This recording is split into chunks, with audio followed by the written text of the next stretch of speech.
datang ke PTDI. Kami mengalu-alukan kedatangan semua walaupun hari ni hari raya semua. Kalau datang sini boleh dapat duit raya ke? Duit raya boleh insya-Allah, tapi kita janjikan ilmu untuk datang ke library. Walaupun sibuk kerja, kami tetap semangat nak raya. Di sini kita bukan saja susun buku, tapi kita juga menyusun kegembiraan untuk semua. Tahun ni nak buat kuih raya apa ya? Tak nanas ke? Kuih mama?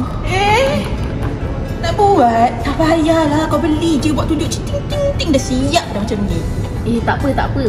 Kita buat sendiri. Tengok kat sini, dalam library kan banyak buku. Kita ikut je resepi kat sini. Jom kita buat. Kuih apa? Biskut kelapa. Raya memang seronok, tapi kesihatan pun jangan dilupakan. Hari raya, korang dah makan macam-macam kan? Eloklah kalau bersukan dan bersenam. Kami ada pelbagai koleksi tentang sukan. Semuanya ada di sini.